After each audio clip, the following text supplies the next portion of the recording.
கிறிஸ்துவில் அருமையான சகோதர சகோதரிகளே, இன்றைய நாளிலே நம்முடைய பங்கின் பாதுகாவலரான புனித செபஸ்தியார் அவர்களுடைய திருவிழாவை இந்த நாட்களிலே சிறப்பிக்க நாம் அனைவரும் இங்கு ஒன்றாக கூடி வந்துள்ளோம். இந்த நவ நாட்களிலே இந்த புனிதருடைய வாழ்வை பற்றி சிந்தித்து அந்த புனிதருடைய வாழ்விலே காணப்பட்ட விழுமியங்களை நம்முடைய வாழ்க்கையிலே கடைபிடிக்க இந்த நாட்களிலே சிறப்பாக அவரை பின்பற்ற, அவருடைய மதிப்பீடுகளை பின்பற்ற இந்த ஆலயத்திலே நாம் கூடியிருக்கின்றோம். பெரும்பாலும் திருவிழாக்கள் என்று சொல்கின்ற பொழுது ஆடம்பரங்கள், வெளி தோரணங்கள் இவைகள் எல்லாம் நிறைந்திருக்கக்கூடிய இந்த சூழ்நிலையிலே உண்மையான அந்த விழாவின் அர்த்தம் எதிலே இருக்கின்றது என்றால், இந்த புனிதருடைய மதிப்பீடுகள், கிறிஸ்துவினுடைய மதிப்பீடுகளை பின்பற்றி என்னுடைய தனிப்பட்ட வாழ்க்கையிலே, என்னுடைய குடும்ப வாழ்க்கையிலே, இந்த சமுதாய வாழ்க்கையிலே எப்படி ஒரு நல்ல மனிதராக அந்த விழுமியங்களை பின்பற்றி கிறிஸ்துவுக்கு சான்று பகர வேண்டும் என்பதுதான் இந்த விழாவினுடைய ஒரு மிகப்பெரிய சவாலாக அமைந்திருக்கின்றது. அருமையான அன்புக்குரிய சகோதர சகோதரிகளே, இந்த நாளிலே இந்த புனிதரிடத்திலே காணப்பட்ட ஒரு முக்கியமான மதிப்பீட்டை, குறிப்பாக துன்பங்களை கிறிஸ்துவுக்காக ஏற்றுக்கொள்ளக்கூடிய மனநிலையை, அந்த ஒரு அருமையான மதிப்பீட்டை உங்களோடு கூட சிந்திக்க அழைப்பு விடுக்கின்றேன். கவிஞன் ஒரு அழகாக பாடுகின்றான், வாழ்க்கையே ஒரு போராட்டம், வாழ்ந்துதான் பார்க்கணும், போர்க்களம் மாறலாம், போர்கள் மாறாது. வாழ்க்கையினுடைய யதார்த்தம், இந்த உலகத்திலே துன்பங்கள், போராட்டங்கள் இல்லாமல் ஒரு மனிதர் வாழ முடியாது. சுடும் வரை நெருப்பு, சுற்றுகின்ற வரையில் பூமி, போராடும் வரையில் நீ ஒரு மனிதன். போராட்டம் இருந்தால்தான் ஒரு மனிதனாக இருக்க முடியும். போராட்டம் இல்லை என்றால் அவன் மனிதன் அல்ல என்பதை இந்த பாடல் வரிகள் அழகாக உணர்த்துகின்றன. வாழ்க்கை என்பது இன்பங்கள் மட்டுமல்ல, துன்பங்கள், இன்னல்கள், நெரிச்சல்கள் அனைத்தும் நிறைந்துதான் வாழ்க்கை. வாழ்க்கையில் இன்பங்களை மட்டும் எதிர்பார்க்க கூடாது. இருந்தால் கூட நம்முடைய அன்றாட வாழ்க்கையிலே பார்க்கின்றோம், இன்பங்கள் மட்டும்தான் எனக்கு இருக்க வேண்டும், எல்லா வேளையிலும் நான் மகிழ்ச்சியோடு கூட மட்டும்தான் இருக்க வேண்டும். துன்பங்களை ஏற்றுக்கொள்ள இயலாத மனிதர்கள் இன்றைய உலகத்திலே, சமுதாயத்திலே ஏராளம். இவைகளுக்கு மத்தியிலே துன்பங்களை ஏற்றுக்கொள்வதுதான் வாழ்க்கையினுடைய யதார்த்தம். துன்பங்களை ஏற்றுக்கொள்கின்ற பொழுது அது வாழ்க்கைக்கு அர்த்தத்தை தருகின்றது, அது ஒரு நல்ல மனிதராக நம்மை மாற்றுகின்றது என்பதை இந்த நாளிலே சிந்திக்க நாம் அழைக்கப்படுகின்றோம். யோவான் நற்செய்தியாளர் அழகாக கூறுவார், பாடுகள் மகிமையின் வாயில். பாடுகள் வழியாகத்தான் ஒரு கிறிஸ்துவன் மகிமை பெற முடியும். பாடுகள் வழியாகத்தான் கிறிஸ்து இந்த உலகத்திலே மகிமைப்படுத்தப்பட்டார். பாடுகள் இல்லாமல் இருந்தால் நிச்சயமாக நம்மை மகிமைப்படுத்த இருக்காமல் இருக்க முடியாது. பாடுகள் வழியாகத்தான் கிறிஸ்து அழகாக இந்த உலகத்திலே மகிமைப்படுத்தப்பட்டார் என்பதை யோவான் நற்செய்தியாளர் அழகாக குறிப்பிடுகின்றார். இந்த பாடுகளை பற்றி சிந்திக்கின்ற பொழுது, பாடுகளை பற்றி ஆண்டவர் இயேசு எவற்றை நமக்கு நற்செய்தி நூட்களிலே கூறியிருக்கின்றார் என்று பார்க்கின்ற பொழுது, கோதுமை மணியை போல இந்த உலகத்திலே நாம் மடிய வேண்டும், இல்லைங்களா? கோதுமை மணி எவ்வாறு மடிகின்றதோ அதே போன்று கிறிஸ்துவனுடைய சீடர்களாகிய நாம் இந்த உலகத்திலே மடிய வேண்டும். நண்பர்களுக்காக உயிரை கொடுப்பதை விட மேலான அன்பு யாரிடம் இல்லை. அன்பு கொள்கின்றவர்கள் தன்னுடைய நண்பர்களுக்காக, உடன் பிறப்புகளுக்காக, நம்மோடு கூட இருப்பவர்களுக்காக உண்மையான அன்பு இருந்தால் நம்முடைய சகோதர சகோதரிகளுக்காக நமது உயிரை இழக்க வேண்டும். நரிகளுக்கு வலைகள் உண்டு, மானிட மகனுக்கோ தலை சாய்க்க கூட இடமில்லை. வாழ்வுக்கு செல்லும் வழி அகன்றதல்ல, வாழ்வுக்கு செல்லும் வழி குறுகலானது. நம்முடைய வாழ்க்கையிலே குறுகலான பாதையை, மதிப்பீடுகள் நிறைந்த பாதையை தேர்ந்தெடுக்க வேண்டும். இயேசு அழகாக கூறியிருக்கின்றார், என்னை பின் செல்ல விரும்புவர் தன்னையே மறுத்து தன்னுடைய சிலுவைகளை சுமந்து கொண்டு என்னை பின் செல்லட்டும், சிலுவைகள் வேண்டாம் என்று சொல்பவர் இயேசுனுடைய சீடராக இருக்க முடியாது. இதெல்லாம் உங்களுக்கு எப்படி இருக்குதுங்க? சிலுவைகள் வேண்டாம் அப்படின்னா இயேசுனுடைய சீடராக இருக்க முடியாது. ஆக நம்முடைய வாழ்க்கையில் அப்படி ஒரு சிலுவைகளை நாம் மனமுவந்து ஏற்றுக்கொள்கின்றோமா? இயேசு தெளிவாக சொல்கிறார், சிலுவை உங்களுக்கு வேண்டாம் அப்படி நினைத்தால் நீங்கள் இயேசுனுடைய அன்பு சீடராக இருக்க முடியாது.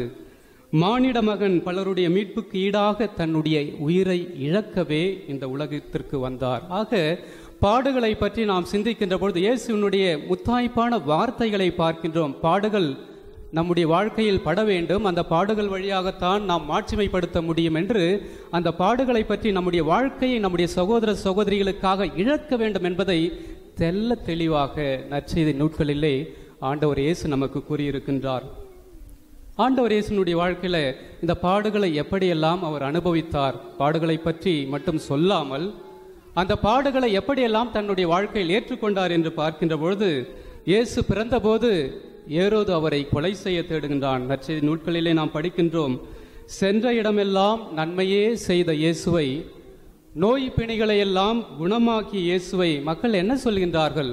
பெரும் தீனிக்காரன், பாவிகளின் நண்பன், பேய்களின் துணை கொண்டு அவர் பேயை ஓட்டுகின்றார் என்று மக்கள் குறை சொல்வதை நாம் நற்செய்தி நூட்களிலே நாம் படிக்கின்றோம்.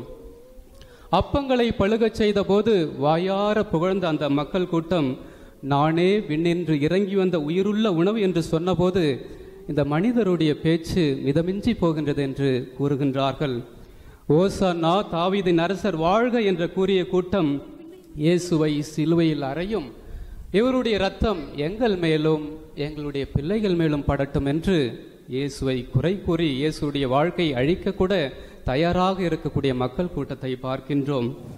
இதாவது பரவாயில்ல, இயேசுவோடு 3 ஆண்டு காலம் உண்டு உரையாடிய இயேசுனுடைய அன்பு சீடர்கள் அவர்கள் எப்படி இயேசுவை ஏற்றுக்கொண்டார்கள் என்று பார்க்கின்ற பொழுது, 3 ஆண்டு காலம் உண்டு உரையாடிய இயேசுனுடைய அன்புமிக்க சீடர்கள் ஒருவர் இயேசுவை பணத்திற்காக முத்தமிட்டு காட்டி கொடுக்கக்கூடிய அந்த நிலையை பார்க்கின்றோம்.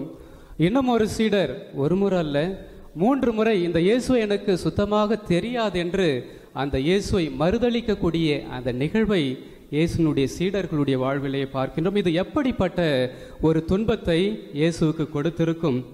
அதே போன்று இயேசு வாழ்ந்தபோது தன்னுடைய சீடர்களுக்கெல்லாம் அருமையான போதனைகளை போதித்தார். நான் இந்த உலகத்திலே பாடுகள் பட வேண்டும் எத்தனையோ முறை அவர் கூறியிருக்கின்றார்.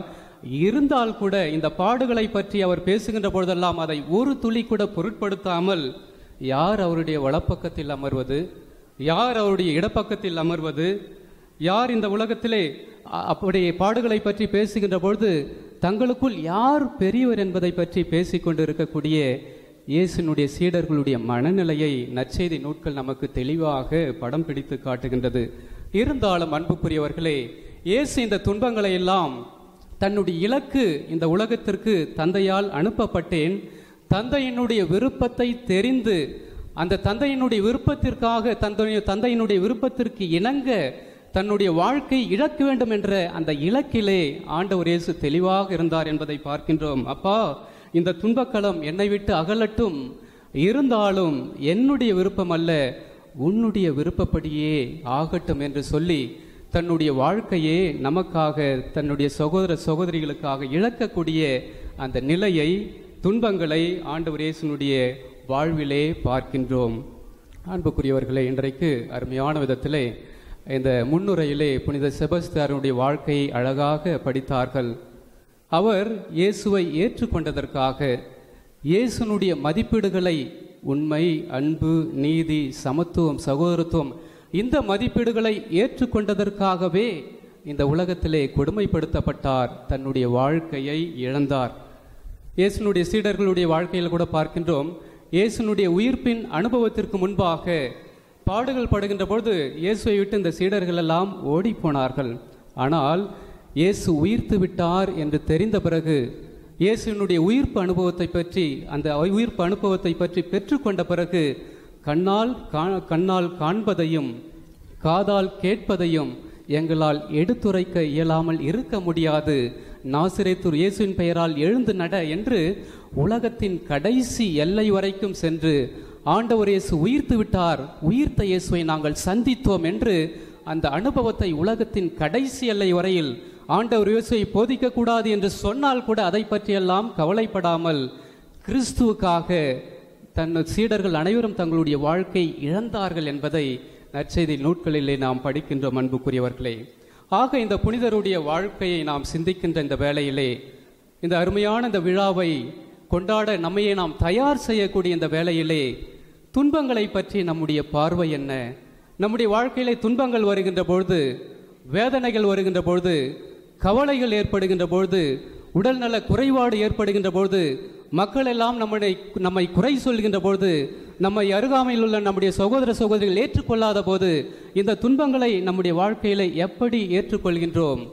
இந்த உலகத்திலே உண்மையை, குடும்பங்களிலே நம்முடைய சமுதாயத்திலே உண்மையை பேசுகின்ற பொழுது, நல்லவராக இந்த சமுதாயத்திலே வாழ்கின்ற பொழுது, நீதிக்காக குரல் கொடுக்கின்ற பொழுது, அனைவரையும் அன்பு செய்யும் பொழுது, அனைவருக்கும் இரக்க மனநிலையோடு, தாழ்ச்சி நிறைந்த மனநிலையோடு உதவி செய்கின்ற பொழுது, சமத்துவம் சகோதரத்துவம் இவைகளை போதித்து அந்த சமத்துவத்தோடு சகோதரத்துவத்தோடு இந்த உலகத்திலே வாழ்கின்ற பொழுது, இந்த உலகத்திலே நிச்சயம் துன்பங்கள் உண்டு. இருந்தாலும் ஆண்டவர் இயேசு கூறுகின்றார், இந்த உலகத்தில் துன்பங்கள் உண்டு, கவலைப்படாதீர்கள், நான் இந்த உலகை வென்றுவிட்டேன். ஆக கிறிஸ்துவின் துணையோடு இந்த உலகத்திலே துன்பங்கள் நமக்கு வருகின்ற பொழுது அந்த துன்பங்களை ஏற்று, அந்த துன்பங்களை நம்மால் ஏற்றுக்கொண்டு அதையும் தாண்டி கடவுளை நம்மால் அடைய முடியும். இந்த துன்பங்களை பற்றி நாம் யோசிக்கின்ற பொழுது, இந்த துன்பங்கள் எதற்காக இந்த துன்பங்கள் என்று பார்க்கின்ற பொழுது, இந்த துன்பங்கள் நம்மை ஒரு நல்ல மனிதராக மாற்றக்கூடிய அருமையான ஒரு கருவி. வாழ்க்கையின் இலக்கு கடவுள். அந்த கடவுளை அடைவதற்கு இந்த துன்பங்கள் நமக்கு உதவி செய்கின்றன. எப்பொழுதெல்லாம் நாம் பிறரால் ஒதுக்கப்படுகின்ற பொழுது, எப்பொழுதெல்லாம் நம்முடைய சகோதர சகோதரிகள் நம்மை ஏற்றுக்கொள்ளாமல் இருக்கின்ற பொழுது, துன்பங்களினால் இன்னல்களினால் வாடுகின்ற பொழுது, இந்த துன்பங்கள் நம்மை ஒரு நல்ல மனிதராக பக்குவப்படுத்துகின்றன என்பதை இந்த நாட்களிலே நாம் உணர்ந்து கொள்ள வேண்டும். நல்ல மனிதராக வாழ்கின்ற பொழுது இந்த துன்பங்கள் நம்மை கிறிஸ்துவோடு கூட இணைக்கக்கூடிய ஒரு அருமையான கருவியாக இருக்கின்றது. அன்புக்குரிய அருமையான சகோதர சகோதரிகளை, லூக்கா நற்செய்தியாளர் அழகாக கூறுகின்றார், இந்த துன்பங்கள் கிறிஸ்துவுக்கு சான்று பகர ஒரு வாய்ப்பை நமக்கு தருகின்றன. அதையும் தாண்டி ஒரு அருமையான கருத்து, இந்த உங்களுடைய துன்பங்கள், உங்களுடைய துக்கம் ஒரு நாள் மகிழ்ச்சியாக மட்டும்தான் மாறும். நீங்கள் கிறிஸ்துவுக்காக துன்பங்களை படுகின்ற பொழுது, கிறிஸ்துவுக்காக வேதனைகள் படுகின்ற பொழுது, அவை ஒரு நாள் உங்களுக்கு மகிழ்ச்சியை மட்டுமே தரும் என்று ஆணித்தரமாக நமக்கு எடுத்து கூறுகின்றார். ஆக அருமையான இயேசுனுடைய அன்பு சகோதர சகோதரிகளே, இந்த திருவிழா ஒரு ஆடம்பரமான செயல் அல்ல. அழகாக இன்னைக்கு படாசுலாம் வெடிச்சிங்க, தோரணங்கள் அழகாக இருக்கின்றது, ஆலய இந்த தூய்மை அனைத்தும் சிறப்பாக அமைகின்றது. இதை காட்டிலும் இந்த விழா ஒரு அர்த்தத்தை தர வேண்டுமென்றால், புனிதருடைய வாழ்க்கையை போன்று வாழ்க்கையிலே வரக்கூடிய இன்னல்கள், கிறிஸ்துவுக்காக நாம் மதிப்பீடுகளை, உண்மையை, அன்பு, நீதி, சமத்துவம், சகோதரத்துவம் இவைகளை கிறிஸ்துவுக்காக பின்பற்றுகின்ற பொழுது இந்த உலகத்தில் நிச்சயம் துன்பங்கள் உண்டு. இருந்தாலும் இந்த துன்பங்கள் நமக்கு மகிழ்ச்சியை தரும். இறுதியிலே பவுலடியார் அழகாக கிறிஸ்து எவ்வாறு இந்த துன்பங்களை ஏற்க, அவர் எப்படிப்பட்ட ஒரு மனநிலையில் இருந்தார் என்று சொல்கின்ற அழகாக சொல்வார், கடவுள் தன்மையில் விளங்கி அவர் தன்னையே வெறுமையாக்கினார். ஆக நம்முடைய வாழ்க்கையை அடுத்தவர்களுக்காக, குடும்பத்திலே பெற்றோர்கள் இருக்கின்றீர்கள், உங்களுடைய பிள்ளைகளுக்காக நீங்கள் வாழ்க்கை இழக்க வேண்டும் என்றால், அதே போன்று ஆசிரியர்கள் நிச்சயமாக இருப்பீர்கள். நீங்கள் உங்களுடைய பிள்ளைகளுக்காக, இந்த மாணவ மாணவிகளுக்காக உங்களுடைய வாழ்க்கையை இழக்க வேண்டும் என்றால், சமுதாயத்திலே அரசியல் தலைவர்கள் எல்லாம் நிச்சயமாக தலைவர்கள் இருப்பார்கள். உண்மையான ஒரு தலைவராக நீங்கள் இருக்க வேண்டும் என்றால், எப்படி உங்களுடைய வாழ்க்கை இழக்க வேண்டும் என்றால், இயேசு எவ்வாறு கடவுள் தன்மையில் விளங்கினாலும் தன்னையே வெறுமையாக்கினார். நான் ஒன்றுமில்லை. இதெல்லாம் நம்மளால் இன்னைக்கு சொல்ல முடியுமா? நான் இன்னைக்கு ஒன்றுமே கிடையாது அப்படின்ட்டு யாராவது சொல்கிறோமா? நம்ம ஐயோ அப்படி இல்லை, எனக்கு தெரிந்தது ஏதோ எல்லாமே எனக்கு தெரியும், அப்படி தான் நம்ம சொல்கிறோம். ஆனால் கிறிஸ்துவின் மனநிலை நம்முடைய செயல்பட வேண்டும் என்றால், நான் ஒன்று நம்மையே நாம் வெறுமையாக்க வேண்டும். வெறுமையாக்கினால்தான் நமது வாழ்க்கையை, குறிப்பாக பெற்றோர்கள் தங்களுடைய பிள்ளைகளுக்காக தங்களுடைய வாழ்க்கையை கையளிப்பார்கள். அதே போன்று பிள்ளைகள் கூட எப்பொழுது தங்களை வெறுமையாக்குகின்றார்களோ அப்பொழுதுதான் தன்னுடைய பெற்றோரை வயது வந்த அந்த காலத்திலே அவர்களை அன்போடு உபசரிக்கக்கூடிய அந்த ஒரு மனநிலையோரமாக நமது வாழ்க்கையை அடுத்தவருக்காக தியாகம் செய்ய வேண்டும் என்றால் நான் ஒன்றுமில்லை என்ற வெறுமை நிலை நம்மிடையே செயல்பட வேண்டும். ஆண்டவர் இயேசுவை போன்று அடிமை நிலை, நான் ஒரு ஸ்லேவ், நான் ஒரு அடிமை. என்ன செய்கிறாங்க? அடுத்தவர்களுக்காக 24 மணி நேரம் பணிபுரிவார்கள். ஆம், கூட அயாளாருக்காக, நம்முடைய சகோதர சகோதரிகளுக்காக வாழ்க்கை இழக்க வேண்டும் என்றால் நம்மையே நாம் ஒரு அடிமையின் நிலையை நாம் ஏற்க வேண்டும். ஐ எம் எ ஸ்லேவ், நான் ஒரு அடிமை. அந்த ஒரு மனநிலை இருக்கின்ற பொழுதுதான் நாம் பிறருக்கு பணிபுரிய முடியும். மூன்றாவதாக சாவை, சிலுவை சாவை இந்த உலகத்தில் ஏற்றுக்கொள்ள வேண்டும். ஆக வாழ்க்கையில் இழப்பு உண்டு. இந்த உலகத்திலே நாம் நிரந்தரமாக வாழப்போவதில்லை. ஒரு நாள் நாம் இறக்கப் போகின்றோம். ஆக நமது வாழ்வு என்பது கிறிஸ்துவோடு மட்டும்தான் நமக்கு வாழ்வு. இந்த உலகம் ஒரு பயணத்திலே, திருப்பயணத்திலே நாம் செல்கின்றோம். இந்த திருப்பயணத்தினுடைய இலக்கு கடவுள். ஆக இந்த வாழ்க்கையெல்லாம் ஒரு நிரந்தரமற்றது. ஆக வாழ்வில் வரக்கூடிய சிலுவைகளை, சாவை நாம் ஏற்றுக்கொள்ள வேண்டும். நான்காவதாக கீழ்ப்படிய வேண்டும். ஆண்டவர் இயேசு தந்தைக்காக கீழ்ப்படிந்தாரோ, தந்தையினுடைய விருப்பத்தை செயல்படுத்தினாரோ, அதே போன்று கிறிஸ்துவனுடைய மதிப்பீடுகளுக்கெல்லாம் ஆம் என்று சொல்லி நம்மையே நாம் கையளிக்க வேண்டும். அருமையான சகோதர சகோதரிகளே, ஆக இந்த திருவிழாவை சிறப்பிக்கக்கூடிய இந்த நாட்களிலே இந்த புனிதருடைய வாழ்க்கையில் விளங்கிய கிறிஸ்துவுக்காக துன்பங்கள், வேதனைகள், இன்னல்கள் இவற்றையெல்லாம் மனமுவந்து ஏற்றுக்கொள்வோம். நிச்சயமாக எவ்வாறு கிறிஸ்து தந்தை கடவுளால் மகிமைப்படுத்தப்பட்டாரோ அதேபோன்று நாமும் நிச்சயமாக மகிமைப்படுத்தப்படுவோம். மீண்டுமாக சொல்கின்றேன், துன்பங்கள் வேண்டாம் என்று சொல்பவர்கள் இயேசுனுடைய அன்பு சீடராக இருக்க முடியாது.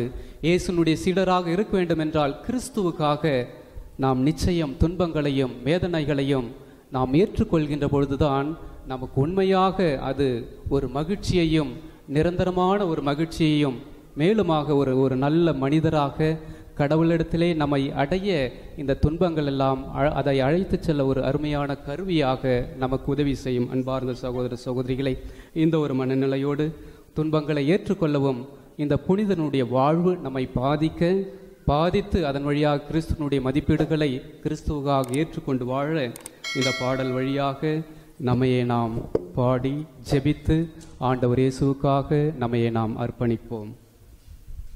F minor.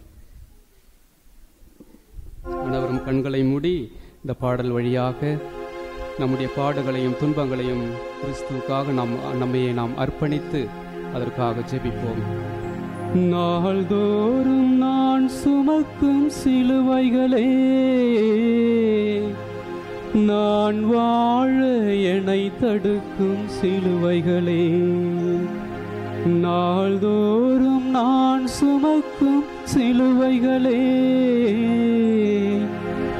நான் வாழ என்னை தடுக்கும் சிலுவைகளே, சிலுவை நாயகன் இயேசுவின் துணையில் நாடும் உங்களை எதிர்கொள்வே, சிலுவை நாயகன் இயேசுவின் துணையில் நானும் உங்களை வென்றுயிர்ப்பே,